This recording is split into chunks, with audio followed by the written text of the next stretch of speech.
Welcome back to Notify Media. Avatar the fire and ash.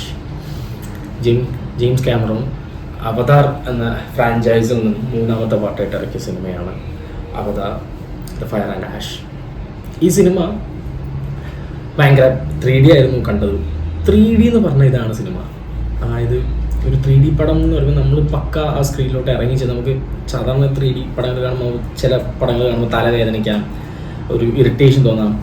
But this is something different. ഒരു പക്ക ക്വാളിറ്റിയുള്ള 3D cinema കണ്ടൊരു ഫീലായിരുന്നു ആ cinema first കണ്ടിറങ്ങിയപ്പോൾ.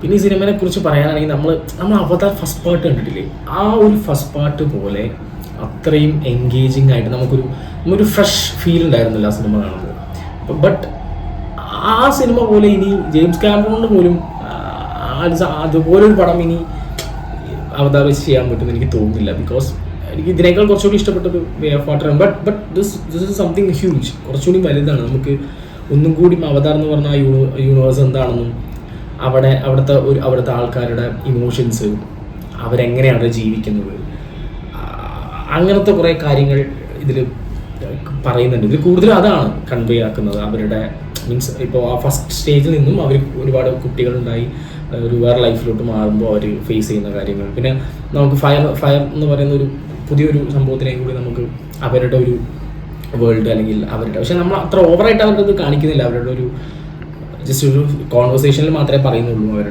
അവരെങ്ങനെയാണ് ഈ fire അവരേതാക്കിയതെന്നും.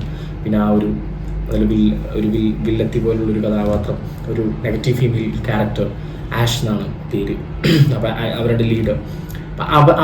അവൾ എങ്ങനെയാണ് ഈ നെഗറ്റീവ് ഷെയ്ഡ് വന്നതെന്നും ഇവ എന്ന് പറയുന്ന അവർ വിശ്വസിക്കുന്ന ദൈവത്തോട് അവൾക്കുണ്ടാകുന്നൊരു അങ്ങനത്തെ ഒരുപാട് കാര്യങ്ങൾ ഈ സിനിമയിൽ പറഞ്ഞു പോകുന്നുണ്ട്, ഡെപ്തായിട്ട് പറഞ്ഞു പോകുന്നുണ്ട്. പിന്നെ ഗൂസ് ബം സീൻസ്, ആക്ഷൻ സീൻസ് ഒക്കെ നമുക്ക് സെക്കൻഡ് ഹാഫിലെ ഒരു ക്ലൈമാക്സിനോട് അടുപ്പിച്ചാണ് വരുന്നത്. ബട്ട് എന്നാലും നമ്മുടെ അവതാർ ഫസ്റ്റ് പാർട്ടിൻ്റെ ആ ഒരു അതൊന്നുമല്ല ഇതിൽ പിന്നെ നമുക്ക് ഈ സിനിമയിൽ നമുക്ക് ഭയങ്കരമായിട്ട് എടുത്തു പറയാൻ പറ്റുന്ന കാര്യങ്ങൾ ഇതിലെ VFX പാർട്ട് പക്ക. VFX എന്നൊക്കെ പറഞ്ഞ് നമുക്ക് VFX ആണെന്ന് പോലും തോന്നാത്ത ഒരു ആ പെർഫെക്ഷൻ ഇതിലും കാത്തു സൂക്ഷിച്ചിട്ടുണ്ട്. പിന്നെ എനിക്ക് തോന്നിയൊരു കാര്യം, നമുക്ക് ഇപ്പം നമ്മൾ ഓരോ പാർട്ടിലും നമ്മൾ ഓരോന്നായിരുന്നു ഡിസ്കവർ ചെയ്ത് വന്നിരുന്നത്. ഇപ്പം ഇതിൽ ഒരു ഒരു മനുഷ്യന് അവിടെ പോയി അവർ മാസ്ക് ഇല്ലാതെ അവരവിടെ സർവൈവ് ചെയ്യുന്ന, അപ്പം ഒരു പുതിയ ഒരു കാര്യം തുടങ്ങി വെച്ചിരിക്കുകയാണ് ഈ ഒരു പടത്തിൽ.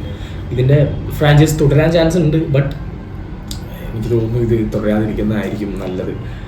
കാരണം ഇപ്പോഴല്ല, ജെയിംസ് കാമറൂൺ വേറെ പടങ്ങളിലോട്ട് ഇറങ്ങണമെന്നാണ് എനിക്ക് പറയാനുള്ളത്. കാരണം ഇത് നമ്മൾ ഓൾറെഡി കണ്ടു ഈ ഒരു യൂണിവേഴ്സ്.